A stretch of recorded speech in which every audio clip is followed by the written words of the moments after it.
All right, we're starting the pod right now with Daniel Gafford. We've been talking about his shoes because he has some Kais on right now, but you said you might have some your own PEs with Anta coming up. Yeah. So stay tuned. They said sometime around November, so we'll see then for sure.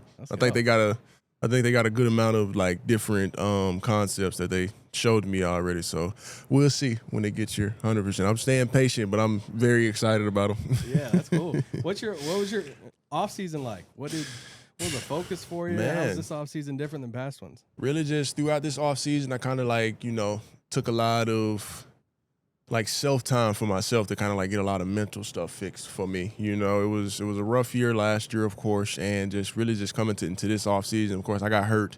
I wanted to mainly focus on building back the strength in my right knee, and just really just building strength throughout just like whole body. I wanted to cut some of the weight that I put on from last year too, because I think I came in at like 265 or whatnot. I was way heavier than what I was expecting, honestly, way heavier than what I was used to. But that was just kind of like some of the main things, really just taking care of the body, working so you on. shed it now? Yeah, I'm at 255 now. Okay. Wanted to stay in that range, 250. They wanted me to come back at 255 is what they told me. So I was like, okay, I got you. So 255, round 258, that's the highest I'll probably get. They wanted me to start back jumping. So I guess I wasn't jumping. I guess I wasn't doing too much jumping and stuff last year. But yeah, that was pretty much it. Just mentally, just really just working on myself, physically, just working on the conditioning, how I wanted my body to feel whenever I get off the court and stuff, and just working on just holding myself accountable a lot more. And I come in and I say this every offseason, but this year it was different. Like it was I had a different feeling throughout this offseason. Just, even before I even re-signed with the Mavs, I was like, no matter what happens, I'm gonna be ready for any type of opportunity that I get. And I wanted to make sure that I took that opportunity and I ran with it 100% because, I want to be able to come in and I want to make an impact, be able to do whatever I can and do my job at a high level to be able to help the team win. So that was kind of my main focus for sure. You said last year was pretty tough for you guys. You guys carried some of that into the offseason. Do you feel like a new season is a complete reset? Like, is that the same with you guys? 100%. New school year? Yes. Hey, yeah.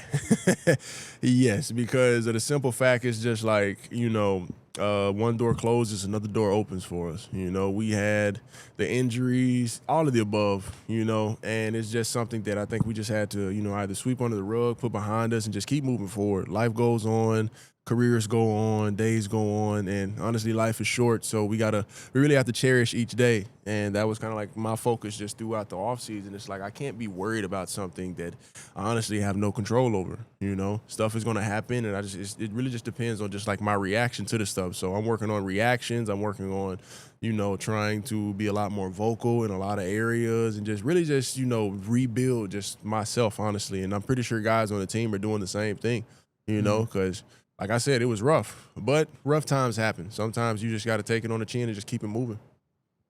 Lots been talked about with AD playing the 4. How's things going to be different for you in a quote double big type of lineup? You and AD, you and another big.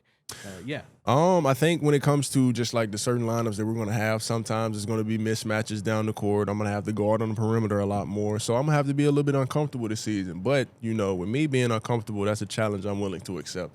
Because like I said, me making an impact and doing what I can to be able to help the team win is something that I always have wanted to do. And just when it comes to the lineups and stuff, me, D-Live, AD, throughout the season, there's going to be conversations on just, ways that we can make an impact defensively. How are we going to be able to play offensively with us being on the floor at the same time?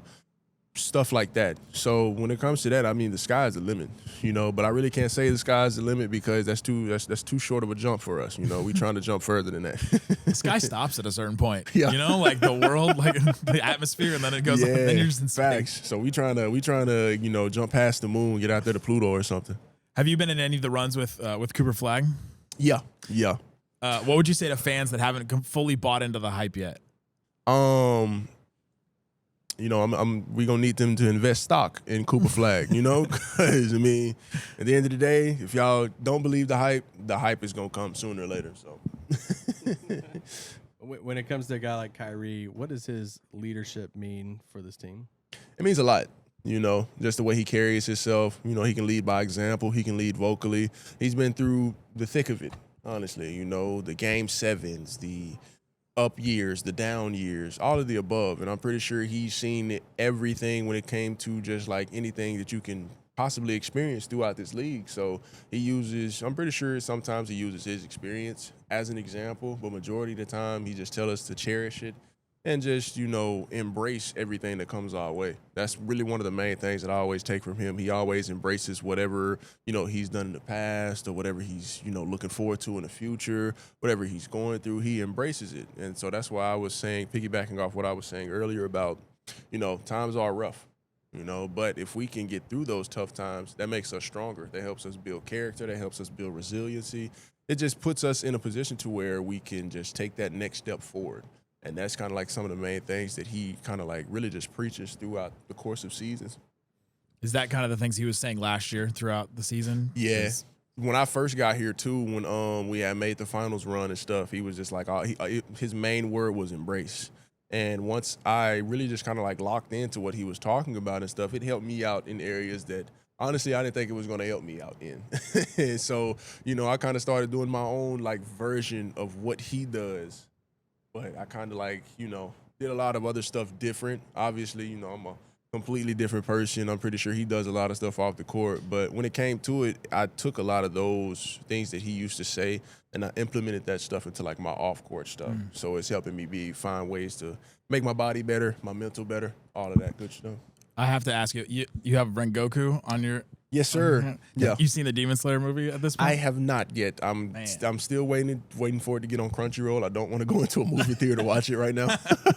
It is a weird experience because it was like 4 episodes in a row, basically. Yes. You're watching it. Yeah. And it gets so deep and like... I'm pretty sure. I'm already knowing. And how they're going to do it 9 times out of 10, the way I'm going to do it, I'm probably going to wait till they drop all the movies and just watch all of them at the same time. Because I can't stand Why Rengoku, though? Rengoku, even though he died so early in the series. Spoiler alert. Sorry. Sorry. Wait. What happened? I think it's pretty famous. It's pretty famous. I think everybody has seen. I think everybody has seen the train arc though, right? Arc, yeah. That's when we first were introduced with Akaza, and that's who was in the movie. That's like the main person I think they're fighting in the movie, if I'm not mistaken. But Rengoku, the way that I've kind of like started vibing with his character, he had a hole in his chest and he still smiled. Yeah. So that's why I was saying, and it's just like it's like metaphors with all this stuff, It's like a rough patch, but it's like no matter what happens, no matter what's to come, always smile through it. And he told the main character, my favorite quote is "Set your heart ablaze." Fire. Yeah. And he told him that with a smile on his face. He was bleeding, and of course he's on the verge of passing away.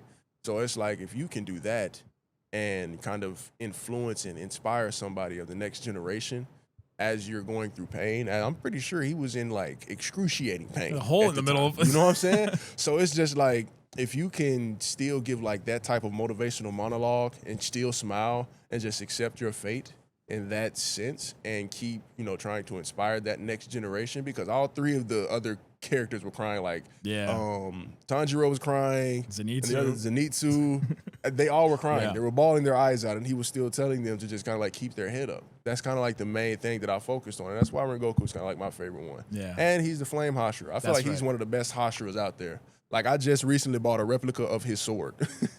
Like the full thing? Yeah, real dope. I had to. Sick.